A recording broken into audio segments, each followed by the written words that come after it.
Hi guys, it's Ashley.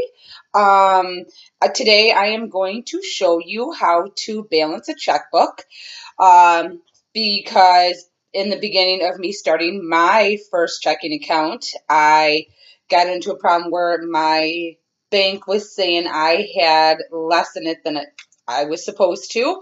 So I started learning how to do this all by myself, keeping track of how much I have in my checking account at all times, keeping track of how much I spend every day. Um, so there's a few things or a few ways you can do it. You can do it online, but that's also controlled by a bank. You can't do that yourself. They also have these booklets. Um, they come with your checks if you have checks, or I'm sure you could ask for one at any of your banks. Um, so this is how you do it. First, you're going to start off with your balance. You're going to put, for an example, I just had an old one that I had, and so I'm just going to show you. So let's say if you had a balance of $350. So right here where it says you write balance and you write your balance here.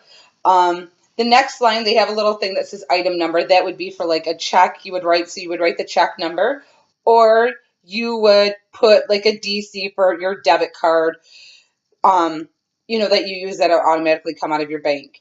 So let's say if you're writing a check, we'll go with check 102. You would write that right here in the item number. You would put the date, let's say for 10, you wrote a check at the grocery store, when you were at Meijer or something, you spent $150.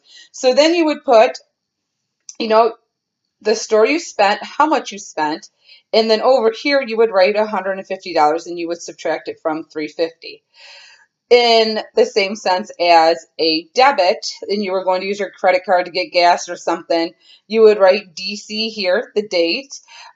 You would write what for. Let's say if you're at the marathon and write what it's for, gas. So it keeps track of what you're spending, what you spent it on. But always remember when you do that, you also have to subtract it so you always have your balance. That way, you are on top of what you are spending. That way, you can look at your records and the bank records to see if they add up. Um, because I've had problems before to where things didn't add up, and I went to the bank and they fixed it for me because I showed what I had and it didn't match up. But after showing them, they got it to where it needed to be. Um, so yeah, that's how you do that. Just make sure you always have a balance. And now let's say you put money, let's say you got paid and you got paid $500 out of, your check or whatever. So in the item, you would put a D for deposit, the date, you would write, paycheck. You would write how much your check was for and how much you added to your account. So if you had $500 and you kept 100 to yourself, well then you're going to put 400. So you would add it to your balance and you would just keep going.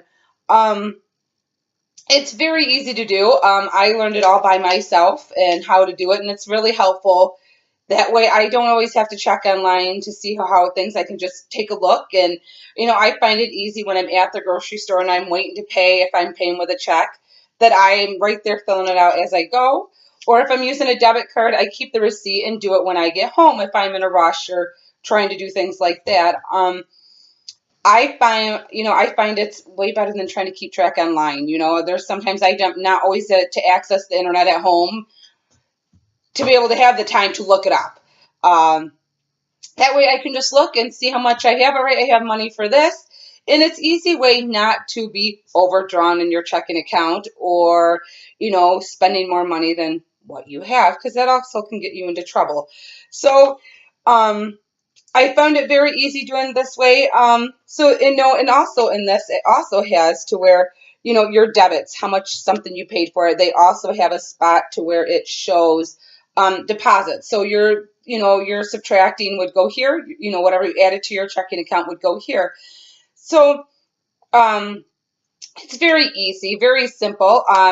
If you have any other questions on how to do this or where you can find an account book, I know you can order them online through Amazon. You can find them at a Meijer or Walmart also if they sell them. You don't always have to have checks to write that or to get these. And that's also necessary with the book too. You don't always have to write checks because I know nowadays not a lot of people use checks. They use automatic deposits or automatic withdrawals.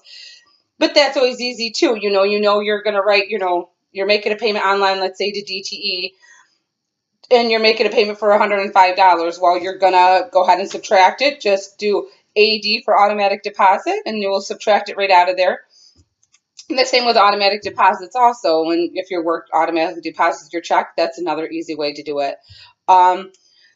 So that's how I learned. I like doing a lot better myself, just so I'm not always trusted in the bank, because sometimes it is very hard to do.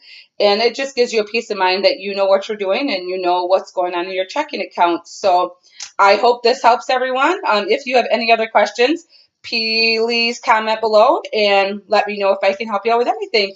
Thank you guys. Bye.